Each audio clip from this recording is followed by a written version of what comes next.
বর্ষণের 5 উইকেটের পর মাহফিজুল ও দীপুর অর্ধশতক প্রোটিয়া ইমার্জিং দলকে একেবারে নাকানি চুবানি খাইয়ে ফাইনালের প্রস্তুতিটা সারল বাংলাদেশ ইমার্জিং দল। 3 দলীয় সিরিজের ফাইনালটা নিশ্চিত হয়ে গিয়েছিল আগেই। এবার সেই ফাইনালের আগে নিজেদেরকে ঝালাই করে নিল লাল সবুজেরা, তুলে নিয়েছে দাপুটে জয়।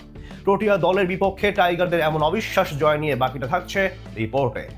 গ্রুপ পর্বে নিজেদের প্রথম ম্যাচে এই প্রোটিয়া ইমার্জিং দলের বিপক্ষেই ম্যাচ হেরেছিল বাংলাদেশ। অল আউট হতে হয়েছিল মাত্র 89 রানের। তবে সেই হারের পর থেকেই ঘুরে দাঁড়িয়েছে লাল সবুজেরা, টানা 2 ম্যাচ জিতে নিশ্চিত করেছে ফাইনালের টিকিট। এবার ফাইনালের আগে গ্রুপ পর্বে নিজেদের শেষ ম্যাচে মাঠে নেমে প্রোটিয়াদের ঘরের মাঠেই তাদের হারিয়েছে জাকির হাসান বাহিনী। বল হাতে রহনাতুল্লাহ বর্ষণের চোখ জোড়ানো ফাইফারের পর ব্যাট হাতে অর্ধশতকের দেখা পেয়েছেন মাহফিজুল ইসলাম ও সাদাত হোসেন দীপু। আর তাতেই 8 উইকেটের বিশাল জয় নিয়ে ফাইনালের প্রস্তুতিটা সেরেছে বাংলাদেশ। প্রেটোরিয়ায় এদিন টস ভাগ্যতা পক্ষে যায় বাংলাদেশ ইমার্জিং দলের। টস জিতে আগে বল করার সিদ্ধান্ত নেয় লাল সবুজদের অধিনায়ক জাকির হাসান। বল হাতে শুরুটাও বেশ দারুণ হয় ইমার্জিং দলের। দ্বিতীয় ওভারে বিদায় নেন এন্টান্ডো জুমা। মোহাম্মদ রিজওয়ানের বলে এলবিডব্লিউর ফাঁদে পড়ে ফিরতে হয় এই ওপেনারকে। 1 রান তুলতেই আরো 2 উইকেট হারায় স্বাগতিকেরা। এবার বল হাতে ঝড় তোলেন রহনাতুল্লাহ বর্ষণ। সিলার সোয়েনকে বোল্ড করে বিদায় করার পরের বলেই ড্যানিয়েল স্মিথকেও ফেরান এই পেসার। নিজের পরের ওভারের প্রথম বলে আবারও উইকেট তুলে নেন এই তারকা পেসার। এবার তার শিকার গোমুলেমো ফিরি। 20 রানের আগেই 4 উইকেট হারিয়ে ফেলা স্বাগতিকদের হাল ধরেন অধিনায়ক মিচেল ভ্যান বুরেন। অধিনায়ক জিপি কিংকে সাথে নিয়ে চাপ সামাল দেওয়ার চেষ্টা করেন,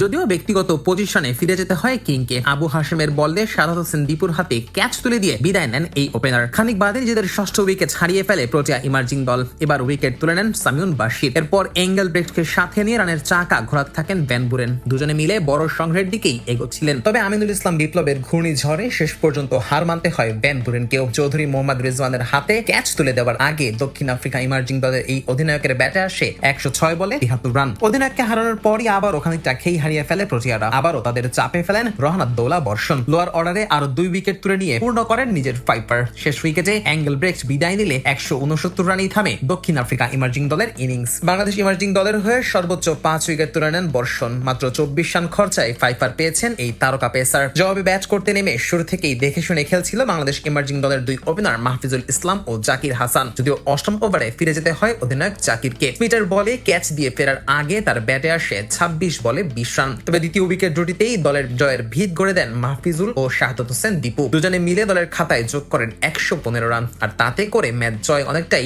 নিশ্চিত হয়ে যায় টাইগারদের। যদিও ব্যক্তিগত 61 রানে ফিরে যান মাহফিজুল, তবে দলকে জয়ের বন্দরে ভিড়িয়েই তবেই মাঠ ছাড়েন দীপু। 89 বলে দলীয় সর্বোচ্চ অপরাজিত 72 রান আসে দীপুর ব্যাট থেকে। আগামী 12 আগস্ট এই একই দলের বিপক্ষে 3 দলীয় টুর্নামেন্টের ফাইনালে মাঠে নামবে বাংলাদেশ ইমার্জিং দল। গ্রুপ পর্বে নিজেদের প্রথম ম্যাচে এই প্রোটিয়া ইমার্জিং দলের বিপক্ষেই ম্যাচ হেরেছিল বাংলাদেশ। অল আউট হতে হয়েছিল মাত্র 89 রানের। তবে সেই হারের পর থেকেই ঘুরে দাঁড়িয়েছে লাল সবুজেরা, টানা 2 ম্যাচ জিতে নিশ্চিত করেছে ফাইনালের টিকিট।